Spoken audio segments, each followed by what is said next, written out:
Өмүрбек Текебаев менен Дүйшөнкул Чотонов үй камагына чыкты. Бүгүн 29 августта Бишкектеги 1-май райондук сотунда абактагы саясатчы Өмүрбек Текебаев менен мурдагы элчи Дүйшөнкул Чотоновдун баш коргоо чарасы каралды. Бул тууралуу жактоочусу Канат Хасанов жазып чыкты. Сот Өмүрбек Текебаев менен Дүйшөнкул Чотоновду үй камагына чыгаруу чечимин чыгарды. 21 августта жогорку сот Текебаев менен Чотоновго карата чыккан соттук чечимдер жокко чыгарылып, жазык иш жаңы соттук териштирүү үчүн 1-май райондук сотуна жиберилсин деген чечим чыгарган. Өмүрбек Текебаев менен Дүйшөнкул Чотонов коррупция боюнча айыпталып, 8 жылга эркинен ажыратылган. Буга негиз болгон көрсөтмөнүн ээси Леонид Маевский Орусияда олуттуу кылмыш ишине шектелип камакка алынган. 3-майда жогорку сот Өмүрбек Текебаев менен Дүйшөнкул Чотоновдун ишин жаңы жагдайлар боюнча кайра карап, үй мүлктү конфискацияга алуудан тышкары өкүмдү өзгөртүүсүз калтырган. Өмүрбек Текебаев 2017 жылы февраль айында Венада ЭККнун парламенттер аралык ассамблеясынын жыйынына катышып, өлкөгө кайтып келгенде УКМК кызматкерлери тарабынан кармалган. Башкы прокуратура Курсан Асановдун баласына издөө жарыяланды. Ички иштер министринин мурдагы орун басары Курсан Асановдун ишине байланыштуу анын уулу Мухамбет Али Асановго издөө жарыяланды. Башкы прокуратура тараткан маалыматка караганда, Асанов 8 август күнү мурдагы президент Алмазбек Атамбаевдин үйүнөн алып чыккан далил буюмдарды жана кылмыш ишин тергөөдө керек болгон маанилүү документтерди жан сакчысы Дамирбек Пайзулла уулу аркылуу баласына берген. Далил буюмдар андан ары Атамбаевдин тарапкерлерине жеткириш үчүн берилгени айтылат. Бул фактыга байланыштуу 22 жаштагы Мухамбет Али Асановду кылмышка шектүү катары сыртынан камакка алуу боюнча чечим чыгып, 27 августтагы издөө жарыяланды. 13 августта премьер-министр Мухамбет Калый Абылгазиев Курсан Асановду кызматтан алган. Ага ички иштер министрлигинин ички иликтөө кызматы 7-8 августта Кой Таштан мурдагы президент Алмазбек Атамбаевди кармоо операциясында милициянын кызыкчылыгын саткан жана ишеништен кеткен аныкталды деп чыгарган чечим себеп болгон. Курсан Асановго карата жазык кодексинин 320-беренеси кызмат абалынан кыянаттык менен пайдалануу менен козголгон ишти аскер прокуратурасы иликтеп жатат. Бул иштин алкагында кармалган министрликтин кызматкери Пайзулла уулу Дамирбек 1-май райондук сотунун чечими менен 23 октябрга чейин номер 1 тергөө абагына камалган.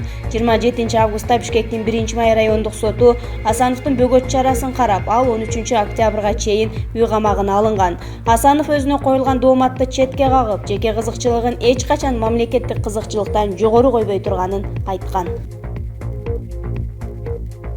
Сынга сынды. Жалал Абад мэринин агасы кызматта 1 жума иштеп кайра кетти. Жалал Абад шаарынын мэри Мураталы Тагаевдин бир тууган агасы Абдималик Тагаев мэрияга караштуу жүргүнчүлөрдү ташуу агенттигине директор болуп 1 жума иштеп кайра ордун тапшырды. Бул туурасында кала мэриясынын маалымат кызматы билдирди. Буга чейин социалдык тармактарда мэр бир тууган агасын жүргүнчүлөрдү ташуу агенттигинин башчылыгына дайындаганы туурасында маалымат тараган. Буйрукка Мураталы Тагаев 21 августта өзү кол койгон.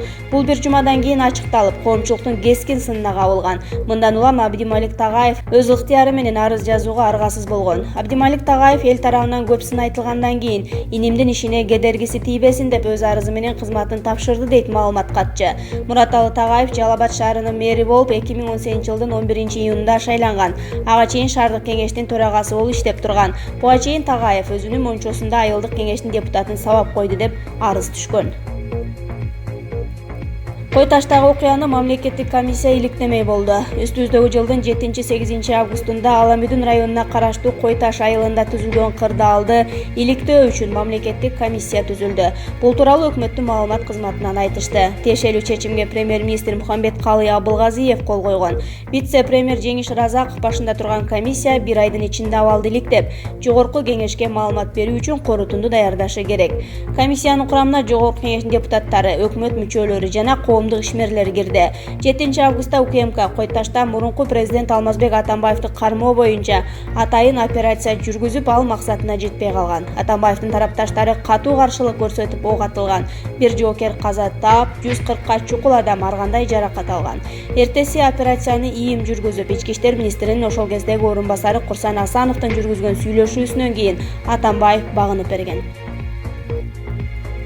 Айланма жолго алынчу акынын болжолдуу суммасы айтылды. Транспорт жана жол министрлиги буга чейин Чүй областындагы айланма жолуна акалуу сунушун берген. Долбоор акча төлөп пайдаланган автожолдор жөнүндөгү мыйзамга өзгөртүү киргизүү боюнча мамлекеттик органдары менен макулдашылып, өкмөттүн аппаратына жиберилген. Сынамык иретинде 23 чакырымдык жол, башкача айтканда, Бишкектин Алматы көчөсүнө тарта Чымкоргон айылына чейинки айланма трасса сунушталган. Эми транспорт жана жолдор министрлигинин акы төлөнүүчү жолдор боюнча эксперттик тобунун жетекчиси Нурлан Кайымбаев Спутник агенттигинин кабарчасына айланма жол аркылуу жүрүүнүн болжолдуу акысын айтып берди. Тарифтердин методикасын өкмөт аныктайт, бирок алдын ала болжолдуу эсеп бар. Транспорттун түрүнө жараша ар бир чакырым 2 сомдон 10 сомго чейин эсептелиши мүмкүн, деди Кайынбаев. Ал ошондой эле бул аралык менен жүргөн айдоочулар 146 сомдон 730 сомго чейин төлөшү ыктымал экенин кошумчалады. Оштун вице-мэри: инспекторлор конокторумду да шылдыңдашып, мени мазакташты. Мас абалда рулга отурган эмесмин, автоунаамды башка бирөө айдап бара жаткан, бирок анын айдоочулук күбөлүгү жок болгондуктан өзүмдү айдоочу катары көрсөттүм. Бул туурасында Ош шаарынын вице-мэри Жасур Азимов Спутник Кыргызстан агенттигинин кабарчысына билдирген. Эскерте кетсек, Ош шаардык жол кыймылы коопсуздугун камсыздоо башкармалыгы вице-мэр Жасур Азимов рулда отурганын билдирген. Кала мэриясы бул окуя боюнча кызматтык иликтөө жүргүзүүлөрүн маалымдаган. Вице-мэрдин айтымында окуя жекшембиге караган түнү 1:30 чамасында болгон. Анын унаасы кечинде борбордук аянттан унаа менен өтүүгө тыюу салынганына карабай кирип кеткен. Россия, Ташкент жана Бишкектен бизнесмен досторум келген. Алар менен бизнес долбоорубуз бар эле. Чогуу отуруп чай ичкенбиз. Дем алыш күнү кайда барышты бирөөдөн сурашым керек беле? Ошону түшүнбөй жатам. Мен рулга отурган эмесмин. Унаамды конокко келген бала айдап бара жаткан. Ал билбей чектөө коюлган жайга кирип алыптыр. Аны токтотуп сүрөткө түшкөнү бара жатканбыз. Ошол маалда инспекторлор келип, машинаны алып коюңуз деди. Макул десем, ичип алыпсыз го деп дароо телефонго тарта баштады, деди Азимов. Вице-мэр ал күнү ичкенин моюндап, аны үчүн айып пул төлөөгө да даяр экенин билдирди. Бирок автоинспекторлордун мамилесине нааразы болууда. Машинанын ээсин сурашканда меники экенин айттым. Руль башкарган коногум сол эле, бирок айдоочулук күбөлүгү жок болчу. Конокко сөз тийбесин деп өзүмдүн документтеримди көрсөткөм. Ана машинаны айып корого алып барабыз деп конокторумду да шылдыңдашып, көчөгө таштап кетишти. Мени наркологияга алып барышты. Каршылык көрсөткөн жокмун. Эреже бузсам жооп берем дедим. Унааны айып корого киргизгенден кийин жөө баратсам, инспекторлор такси чакырып берейинби, бул номерге чалыңыз деп мазакташты. Муну ийим текшерип чыксын, азырынча унчукпай турам, четке кагып чыксам өзүн коргоп жатат деши мүмкүн. Сиз мага чалган биринчи журналист болдуңуз, деди вице-мэр кабарчынын суроосуна жооп берип жатып. Ошондой эле ал окуя дем алыш күнү болгонун белгилөөдө. Атка минер моралдык жактан туура эмес жасаганын сезип турганын кошумчалады. Текебаев: саясий мотив менен камалгандардын иши кайра каралышы керек. Атамекен партиясы лидери Өмүрбек Текебаев сот залынан чыккандан кийин саясий туткандардын иши кайра каралышы керектигин айтты. Соттун имараты эле эмес, судьялардын жан дүйнөсү да жаңыланышы керек. Аларда жаңы салт, жаңы норма, принциптер пайда болушу шарт. Ошондо гана сот реформасы жүрөт. Ага жарандардын салымы чоң. Ар бир район айылда туура эмес ишке каршы чыкса, соттор туура чечим чыгарганга мажбур болот. Биз эле эмес, саясий мотивде жаткан башка туткундардын, анын ичинде Садыр Жапаровдун жалган жала менен камалган жөнөкөй карапайым балдардын иши да кайра каралышы керек, деди Текебаев.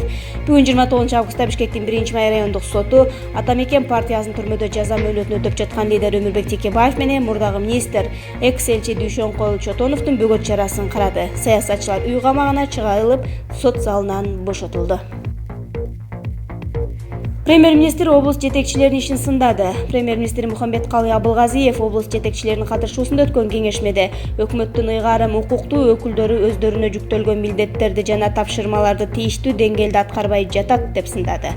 Силердин бардык ыйгарым укуктарыңар бар. Жер-жерлерде маселелерди ыкчам чечүү максатында биз жергиликтүү бийлик органдарына маанилүү ыйгарым укуктарды берүүнү пландап жатабыз, деди Абылгазиев.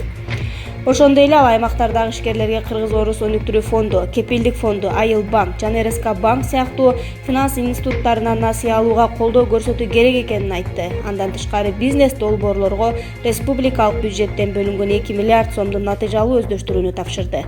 Өкмөт башчы Кумтөр кени боюнча кол коюлган келишимге ылайык Сентерадан түшкөн акчанын көбү аймактарды өнүктүрүүгө жумшаларын билдирди. Президент Сооронбай Жээнбеков 2019 жылды аймактарды өнүктүрүү жана өлкөнү санариптештирүү жылы деп жарыялаган. Ага ылайык быйыл аймактагы ишкерлерди өнүктүрүш үчүн жагымдуу шарт түзүү маселесине өзгөчө көңүл бурулары айтылган.